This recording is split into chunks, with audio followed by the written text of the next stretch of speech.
The people of Alabama will become nauseated and aroused and not know what to do with themselves.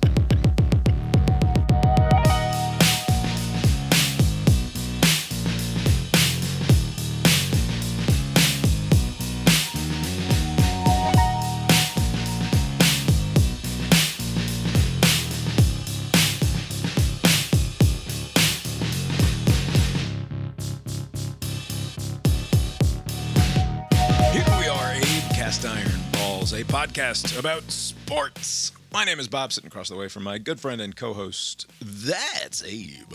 How you doing tonight, Abe? Doing well, Bob. Well, here we are. Lori's here too. How you doing tonight, Lori? I'm just nervous for next week, sorry. Lori's just nervous for next week, and sorry. Tonight is Monday, September 22nd, 2025. A quick recap show of Week 4. Of college football action, Week 3 of the NFL.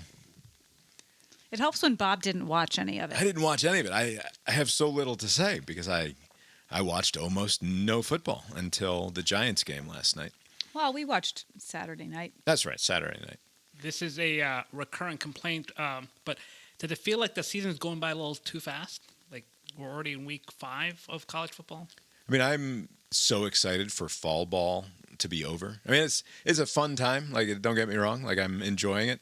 But like, the faster this part of the autumn goes, yeah, getting to November will be very nice. Oh, it would be so good to be in that first week of November. Today is officially autumn, right? Yes. Oh yeah, you're right. Look at that, Monday the 22nd. That's why Dana had her wedding today. Oh yeah, so she didn't have a summer wedding. No, so that she would get married on the solstice, equinox, whatever this is. She's some sort of witch. Yeah, is there like good luck behind that? Or just like... Sounds witchy. Ooh, witchy woman.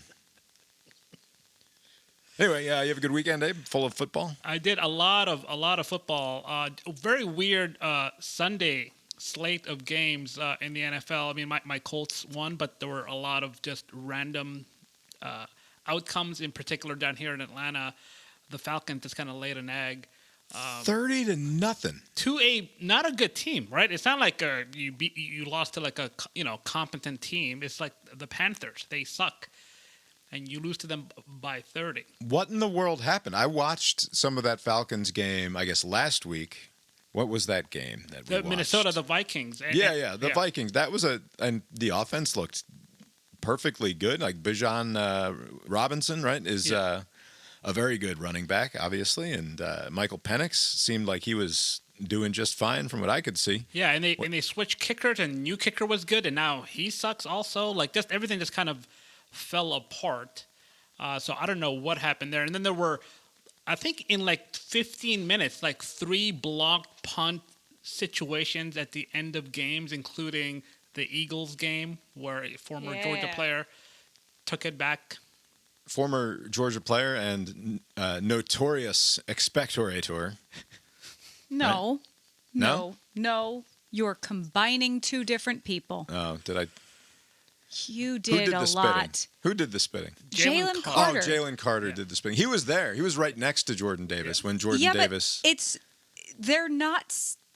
Jordan Davis is like one of the most likable Georgia players He's a big, goofy of all motherfucker. time. Very likable. Boy, what a goofball that guy is. There's been a few Georgia players who haven't been that great recently, like George Pickens won, and then this other guy, Jalen Carter's sketchy sort. But Jordan Davis is a good one.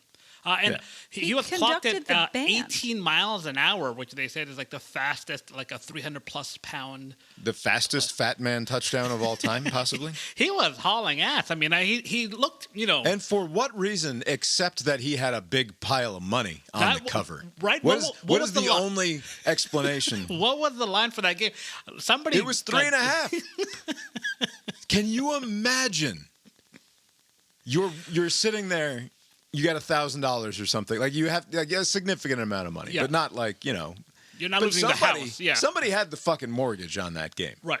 And they're in good shape. They're thinking like, worst he's gonna shank it. Like right. Worst case scenario, the game is over, and I have covered. Right. and then Jordan Davis rises up, recovers the ball, and runs. Yeah. Like, it's got to be an all-time bad beat. I mean, I didn't have anything on the game, and I could feel the pain of that. That was But yeah, it happened over and over again. Yeah, I think the Packers lost from a block. There were just a lot of block situations. It was very odd. A lot of missed field goals, which I always enjoy. There was a on the college front. I know we'll do a recap in short order, but up in your Commonwealth here in Virginia, like James Madison apparently is on a 21-game winning streak. They've beaten every other Virginia-based team going back to 2015. Like Is most that right? recently was like Liberty that they beat over the Wow. weekend. But yeah, it seemed like they have the state under control. Well, that's cool. It's sadly now time to live bet the games. My gambling balance is not great here at the start of the season. I think that I should outlaw myself from gambling until October from now on. I had a terrible September last year also. Oh, is that right? You don't know anything. Right. And, like, That is true, yeah. The Especially, NFL games are a perfect example of it. Like, nobody had the Colts at 3-0. I mean- Abe, your $500 bet. I mean, is Simon currently sweating in his drawers there? Like, he's got to be feeling a little bit uncomfortable. I'm going to see him soon. It's going to be amazing that he's going to lose $500 to Daniel Jones. This team is, they were saying that the Colts finally punted this weekend. They had the first two games, no punts, and they had one punt this weekend. The fewest amount of punts through 3 weeks. You would have to go back to the 2007 Patriots, who, if you recall, were almost undefeated until the Giants beat them. Great team. 41 points they put up, and they had their first punt of the year. Right. Now, to be fair, they're playing awful Tennessee. They play the Dolphins, who are also awful. They play the Rams next week, so that's going to be a matchup that's worth watching. How can you be expected to make any money when the Packers are losing to the Browns It makes in no week sense. 3? Right. You would think you would know more, like college football is more stable, but even that is kind of wonky. I mean, that I don't know if you guys caught any of that Auburn-Oklahoma game. There was, I watched. Bob was- was doing stuff. I came home. There were some I don't like underhanded tactics, and Oklahoma engaged in some. I'm surprised the refs didn't catch it. There was a player who was pretending to sub out. Like, I'm running off the field, and they stopped just short. So they're at the edge of the field for Oklahoma, and they snapped the ball, uncovered player, touchdown. This is The crew straight has been suspended. out of the Georgia Tech, the Wretched Techies playbook. They Right. did that with Demarius Thomas on a fake punt, I believe, at one point. But apparently there is a They made rule that illegal in some form. but or it fashion. was not enforced during the game. Like, but Gotcha. apparently, and The crew got in trouble. Yeah, the the- SEC released a statement. It was the whole thing. they said like, hey, we fucked up, or those refs fucked up. Also, I know it's a low character move, Yes. but it's an example of a rule, like the utter arbitrary nature of football, that you would like create a rule set to get around this particular low character move. Right. Like, and it happens all the time with foot. You don't ever. This is an old complaint of mine, but you don't ever get a new rule in baseball that fundamentally changes the actual nature of the game. Now you can argue that like the play clock, the pitch clock coming changes a in lot. fundamentally sort of changed one particular aspect of the game. But in terms of the constitution of baseball, it's very set in stone. And it's largely not arbitrary. Right. And I'm developing a theory here that the reason that baseball is on the decline and the NFL, and has been for essentially my whole life, right? I mean, Baseball's peak was before like it must have been like 50s, 60s, and so on, right? It wasn't like in the 80s, 90s. right. And then we've lived before through football. We've lived through, starting in the 90s, this massive explosion in popularity of football, and in particular, of course, the NFL, which is the most over-lawyered and Yes. over-litigated, like, from moment to moment of any sport that you can kind of imagine. Right. Right? And it's like, it speaks directly to our cultural moment in, like, obvious and sort of childish ways even. Like, I'm not saying I have some unique insight here, but like the fact that baseball is known and knowable and its rules sort of cohere to basic fundamental precepts that are logical and follow from one another. And then in football, you can have been watching football your entire life and have legitimately no idea whether or not a catch was made. Right. We're still dealing with that. Right. And like what has been added to football in the last 5 to 10 years? This targeting question. Yeah. And I watched like 3 different replays this weekend where I was absolutely certain. This weekend was particularly weird with the targeting. That a targeting play was going to be called. And the referee just comes on after fucking 7 minutes of watching replays and says, "Oh, no targeting. It was fine, actually." And it's weird because they have, this added component to the broadcast crew. And I'm sure other sports do this as well, but football does it in particular, where they have like rules analyst. They bring in, and sometimes their interpretation will run counter to whatever the official ruling ends up being. Like they'll say, "Oh yeah, they're going to overturn this," and then like, ruling the field stands. It's like, what? Because they need lawyers for everything. Every moment of the game requires a great lawyering. And like that is it is a total loss of actual authority in favor of argumentation from individual perspective, right? Like this, it's just, I mean, it's a wonderful game. Don't get me wrong. I love football. Of course I do. But the fundamentals of the game are constantly shifting beneath your feet, even as you're watching it. I know you can simplify it and say, no, you have 4 opportunities to move the ball 10 yards, and then you get 4 more opportunities, and then eventually you have to put the ball across that line. But like, there are just a billion variables in any given moment that can be lawyered. Today might not be the day for it, but I've been complaining for a long time about when a guy catches a ball in bounds, but then eventually drops it out of bounds. No, reverse. I've been complaining about did not have possession of the ball until they were out of bounds. Lori so thinks it doesn't count. If you are juggling it and then gain possession of it out of bounds, you should get credit for the catch, which is fine. If they're going to insist that that's not a catch, then they need to be easier on these guys who have possession of the ball and then get knocked out of bounds, and it's like, oh, it wasn't actually, because he eventually dropped the ball. You must survive contact with the ground or survive the action of the catch. Yeah, it's one or the other. Right. It's a catch in bounds or it's not. Right. I mean, it's weird because the NFL used to have the opposite rule, where if you caught the ball and somebody pushed you out and preventing you from landing onside, they imagined that you would have caught it in bounds had you not been pushed, so they would give you credit for it, and they were like, okay, this is ridiculous. So they got rid of that, and now the pendulum has swung the other way, where you have to the completion thing, to where like if there's any movement in the process of you falling down, forget about it. I just think they should be consistent. Yeah, like if that's the case, if it's going to matter what happens after you're out of bounds, then it should matter both ways.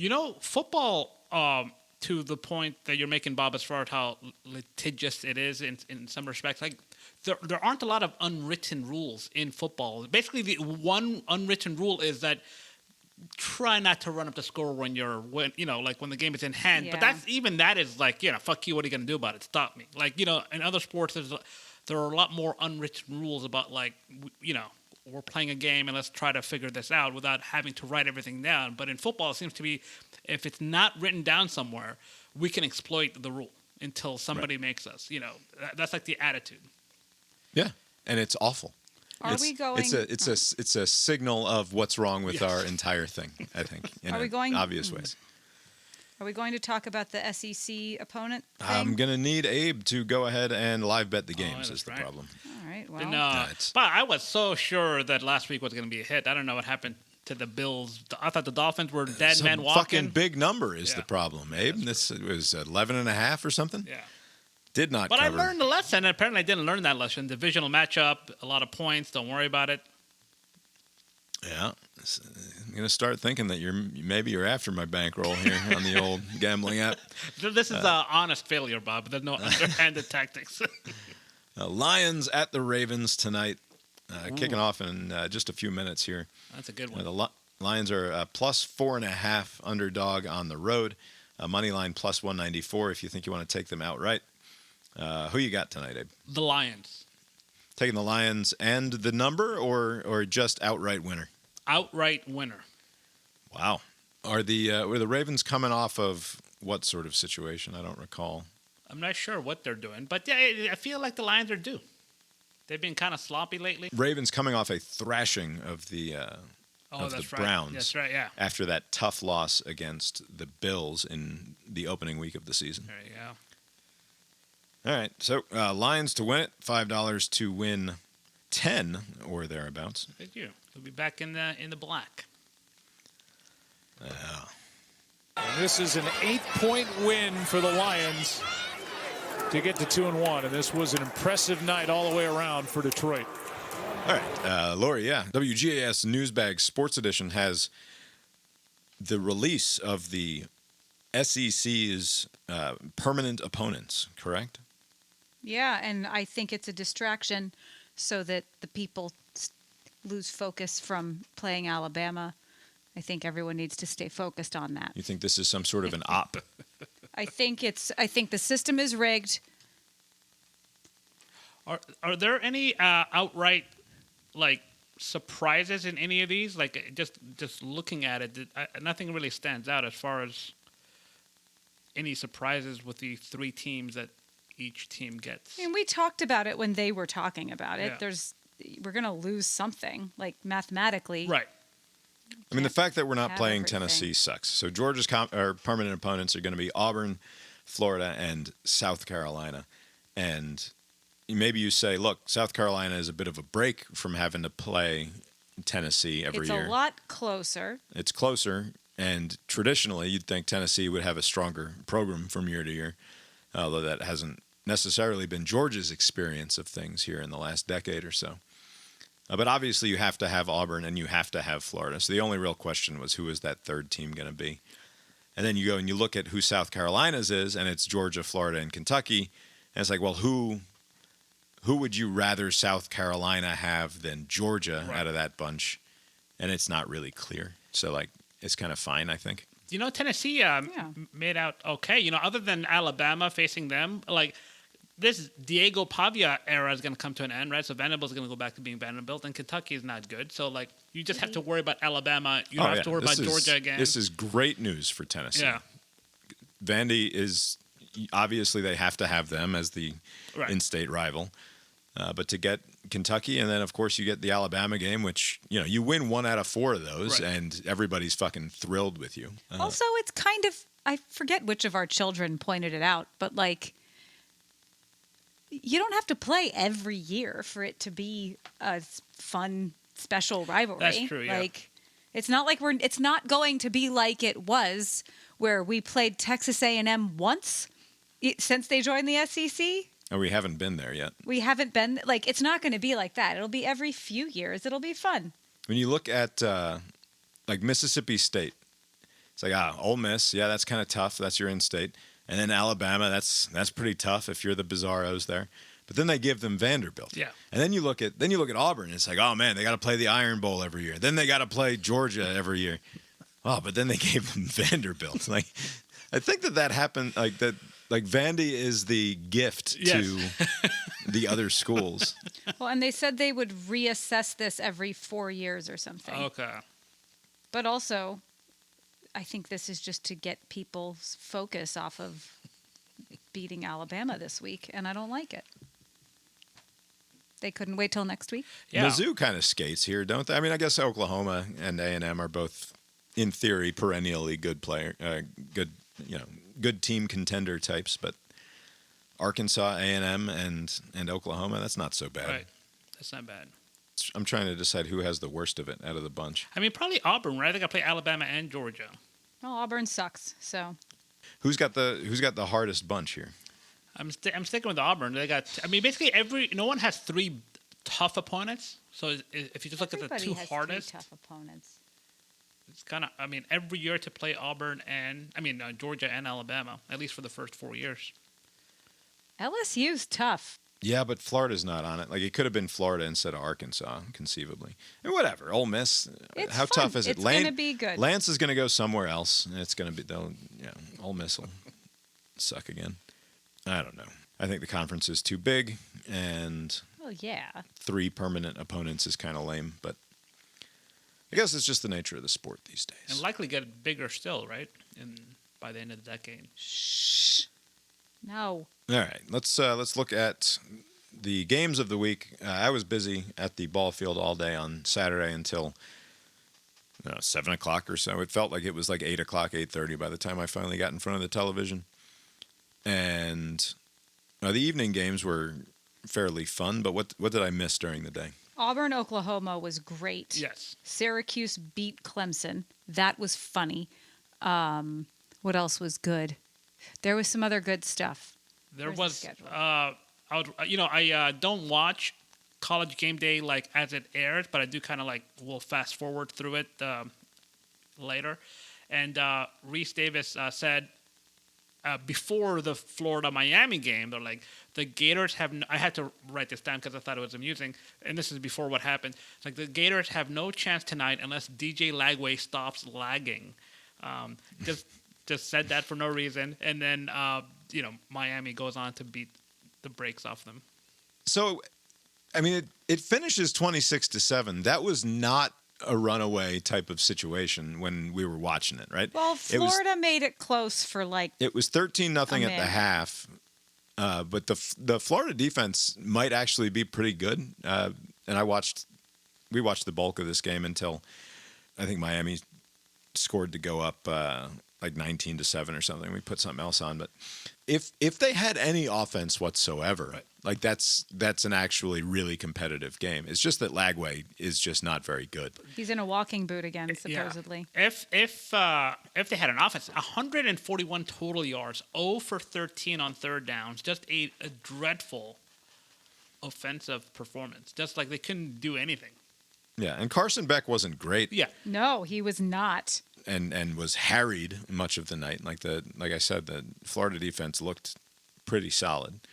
But still, at the same time that I say it was not a 26-7 sort of game, it didn't exactly feel like Miami was ever in trouble of really losing this game just because that Florida offense could never get anything cooking. Right. No, there was a minute there at the end of the third quarter when Carson Beck threw a pick, and it was like, okay, maybe Florida might make something. No. So I mean, Florida now is what 1-3. They get a bye week before they play Texas. Like this is Napier back on the hot seat? Just like it seems like it's Yeah. Yeah, I think the Billy Napier era is over. Yeah. Right. I mean, what do we? He's still calling the plays poorly is the problem. And at this point, the time for him to say, you know what, I'm clearly not good at this. I'm going to have some offensive. This was what he should have done last year. He didn't do it. Yeah. So now it would be too little too late. All right. Oregon looked real good against in-state rival Oregon State, who they, I guess, this was the week for the old Pac-10 rivalry week since it doesn't exist anymore, right? Like Washington played Washington State, Oregon played Oregon State. That's right. Yeah. I don't know why I associate that Indiana coach to you, Bob, but he, being very smug after Because he's a real asshole. the That's thrashing. why. This is a top 20 matchup, but it was a shellacking. Like Indiana 63 over Illinois 10, but 63-10, the 19 ranked team in the country over the number 9 ranked team in the country, and it felt rude. Right? It's just not nice to win that way. Yeah. Against Bielema or Bilema or whatever that dude's name is. Yeah. He clearly doesn't care much for the Illinois head coach. At the end, your boy, Signetti, says, we broke their will, which is not a nice thing to say. That's what I saw on tape, too, and I thought our defensive line could whip their offensive line, and we did. And they came out and played with tempo early, and give him time to throw. He's going to get the ball where it's got to go. And but I think the sacks were huge. The block punt got us going, and then they couldn't stop us. They couldn't match up on the perimeter, and then we broke their will and just pounded them. I mean, the scoreboard illustrates that. You don't need to kick somebody when they're down. That seems to be like a low character move to say that you broke their will rather. Fernando Mendoza, stat line, 21 of 23. That's 2 incompletions all night. 5 touchdowns. Oof. Average of nearly 12 yards per play. Fantastic. Almost 600 yards of total offense. That's remarkable. You want to talk about Clemson for a second? Clemson sucks. Yeah, Dabo said maybe we stink. Maybe we're going to lay a freaking egg. Maybe we'll go 6-6. We're not perfect, and we may suck this year. We may lay a freaking egg and go 6-6, but I don't think so. And Maybe he was right.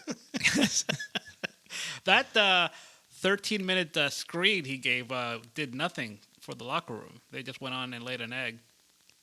against Syracuse. Yeah.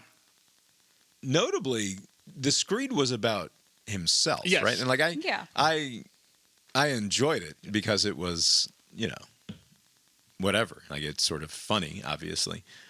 But, it wasn't a rallying cry. That's true. For the locker room. Yeah. It was, I make millions of dollars a year. I've got the literal dream job. And if you fire me, Right. I'm going to go get another literal dream job. Right.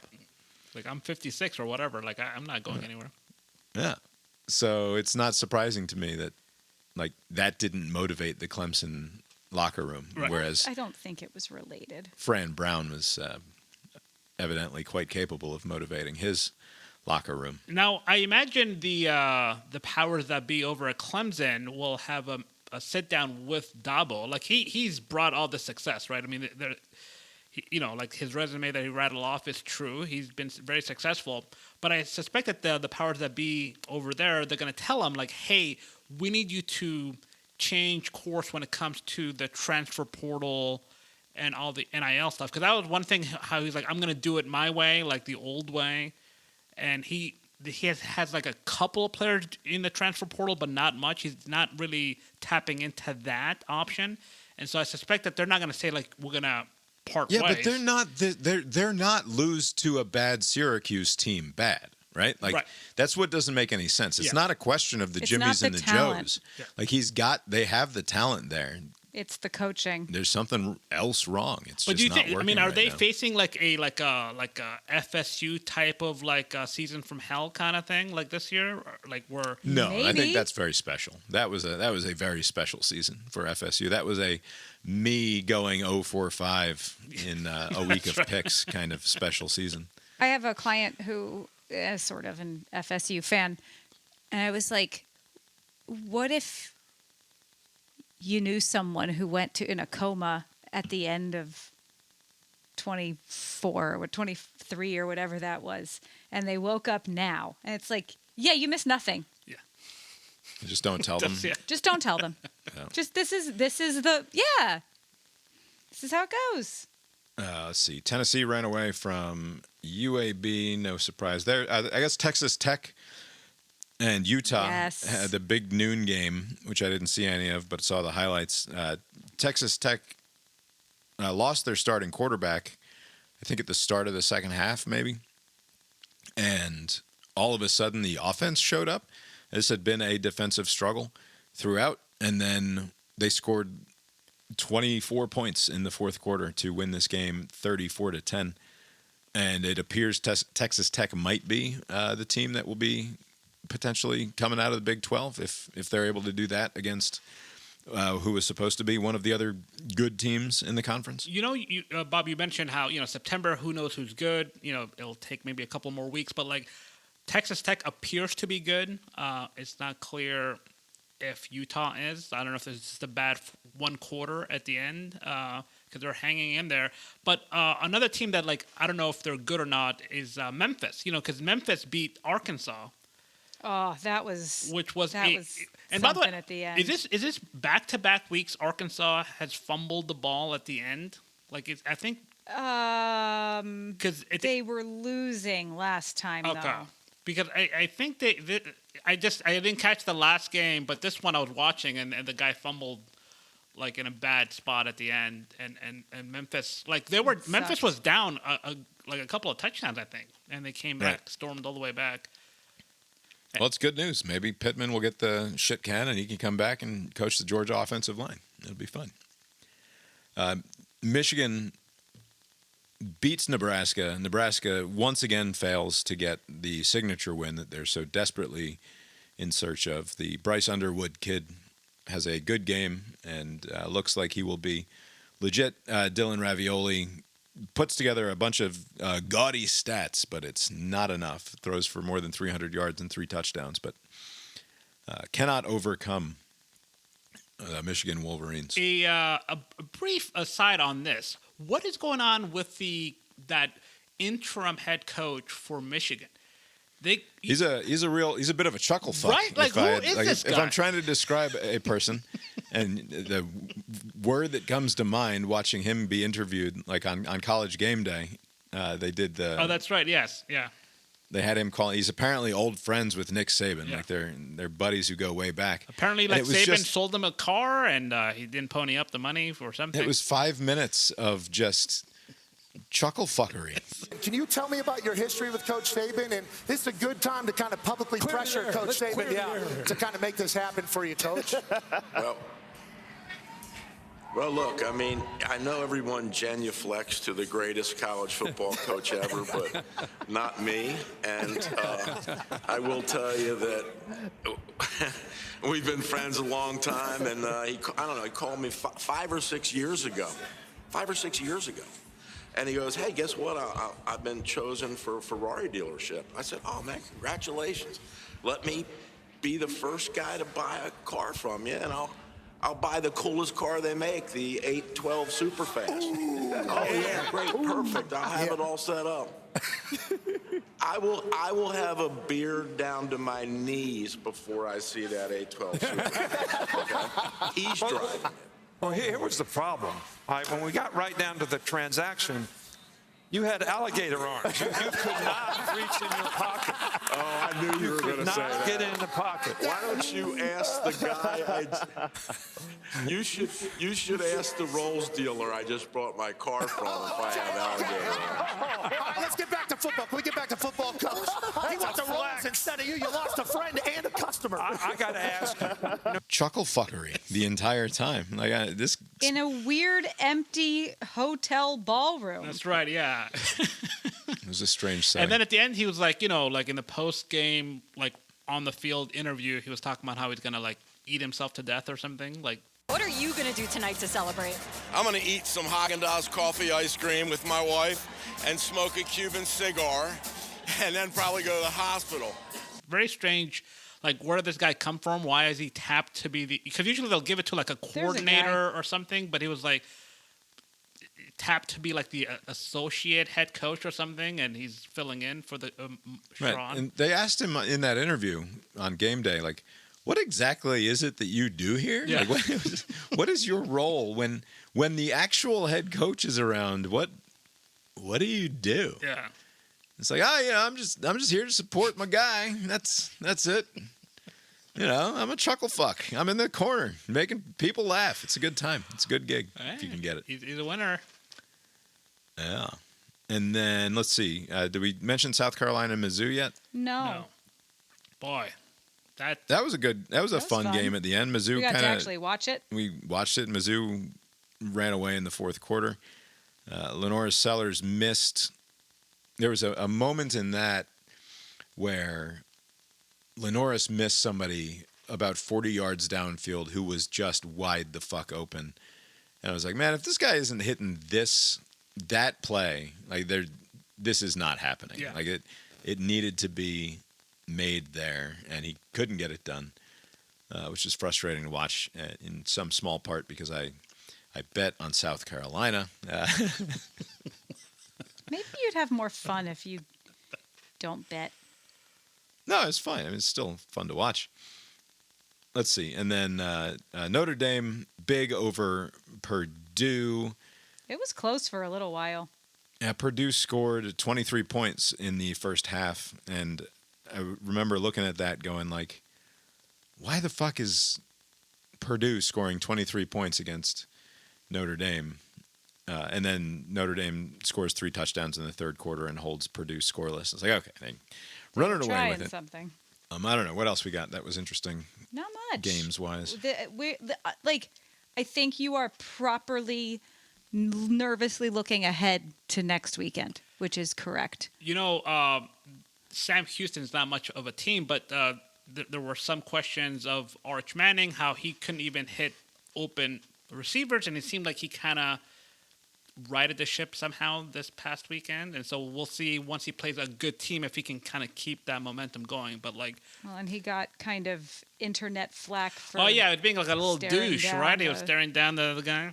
Wasn't there is it a point of emphasis in the NFL this year that you're not allowed to flex over dudes? Because I remember something at some point in the last few weeks, some announcer saying they really frown upon the standing over a dude and flexing. Was that this year or because I remember this year was any sort of gesture that could be perceived as being like a weapon, Yeah. Yeah, that. But it was a couple years ago, and it was when I was listening to Chris Long's podcast, and they were talking about that rule, and he was talking about how it doesn't work because most of the time those two guys are friends. Right. In the NFL, if someone is after a play how about that? Yeah. They probably had dinner the night Right, before. yeah.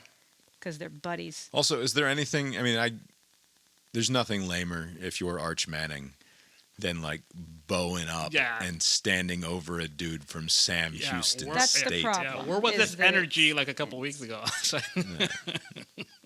He had the Manning face all that time, and now he's like, look at me. Next week is going to be way more fun, I think, in general. Except we'll miss a lot of it because Bob scheduled baseball. Oh, really? For that evening window, or No. No, we don't have lights. Okay. During the day, we're playing baseball, but I had to. Didn't have to. I basically had to.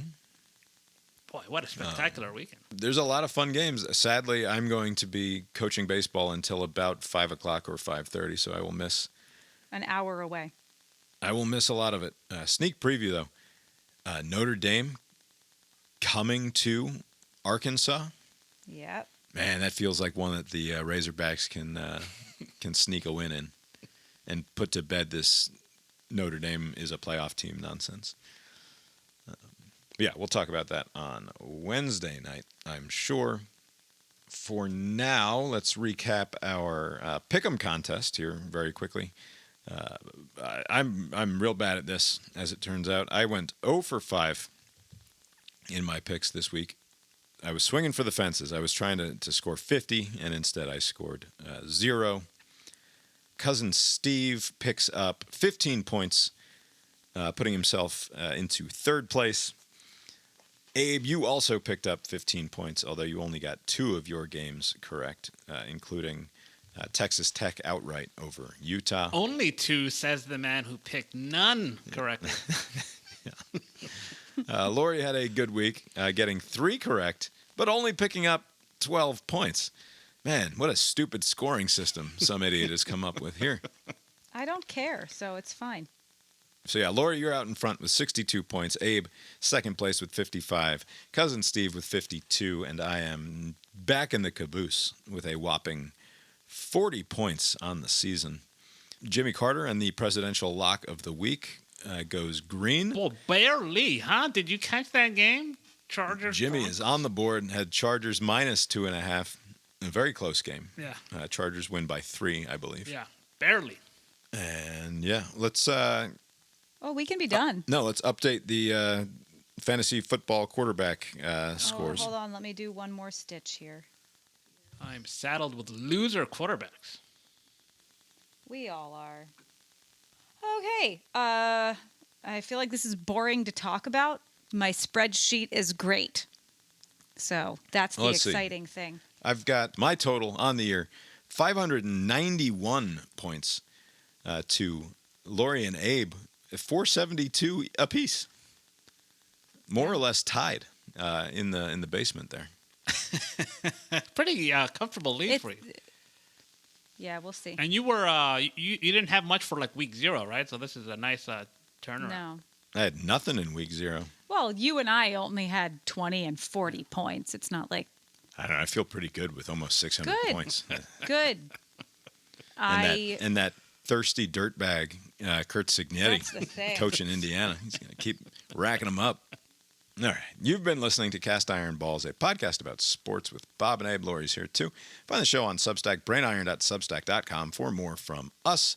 The opening and closing themes of the show are composed by Mark Gillick, tetramermusic.com, Tetramer music.com. For more from Mark. Abe, did anything else in the world of sport catch your fancy this weekend? Yeah, so this is a worlds colliding kind of thing, sports and politics. So Derek Dooley, the son of the great head coach Vince Dooley, he's running, he's a failed coach at Tennessee. A coach in his own right. Yeah, and a Tennessee failed head coach at coach. Tennessee. He is now turning over to politics. He's running against John Ossoff here in Georgia next year. You've got to be kidding me. Not Did kidding you not know this?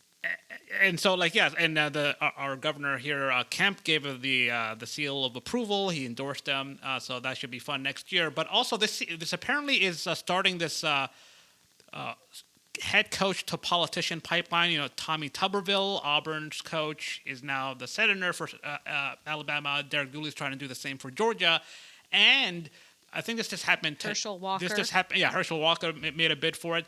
And earlier today, we're recording on Monday, Auburn's men's basketball coach, Bruce Pearl, suddenly, abruptly stepped down from his position. He's got his kid to fill in the role. I think he did that deliberately so he can kind of leverage, like, hey, he's already on staff, just keep my kid in there, a little nepotism. Yeah, like the UVA guy did last year. Won't give them enough time for Auburn to, look for an actual coach, But he has been, there's been some talk about him possibly jumping into one, either the governor's race in Alabama or the Alabama Senate seat or something. But he is also apparently looking to jump in to politics. And added to that, you have the loudmouth from ESPN, our boy Stephen A. Smith. He also wants to get in on this. So it's weird how these sports people are like, hey, I want in on this politics. And so the trend line is not positive. I started the show by saying that what's wrong with the country is what's wrong with football. Little did I know. I didn't know that this was... It's all, it's... I can't believe you didn't know this. It's like months ago. That's terrible. Yes. Why would Bruce Pearl also... Like, if you're going to encounter Bruce Pearl somewhere in the world, I would never imagine I would encounter him in Alabama. My feeling of encountering Bruce Pearl would be in a sauna in New Jersey when he's wearing a towel that's too small and heavy jewelry around his neck. He does, like that's where I would most expect to run into Bruce Pearl. Yeah, that is Or more like coming out of a tanning salon somewhere in the Northeast. Maybe that'll be the attack ad on him in the primaries. Like, he's a carpetbagger. He should be in a sauna in Jersey. And they can use this clip here. Like, this popular podcast said so. That's right. Somebody's going to use the fucking AI robots to animate the scene that I've just painted. That's right. The people of Alabama will become nauseated and aroused and not know what to do with themselves. Lori, anything in the world of sport catch your fancy? No. They filled that arena in the NFL stadium out there in Arizona. The Cardinals play, right? They say they had more people that they had to turn away because there were so many people.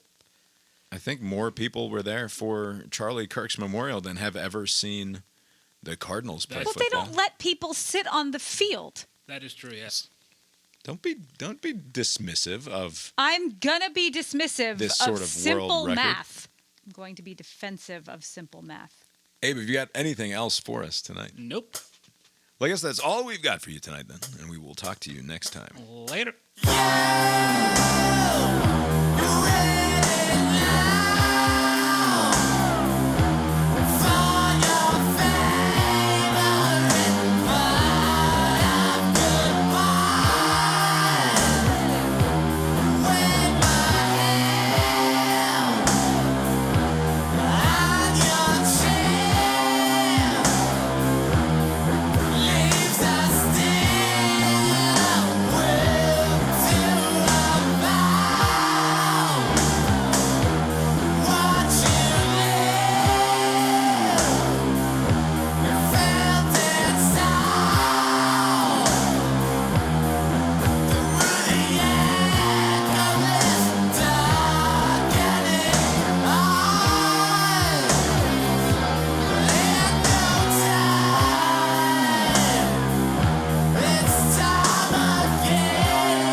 The proceeding was created with 100% human content.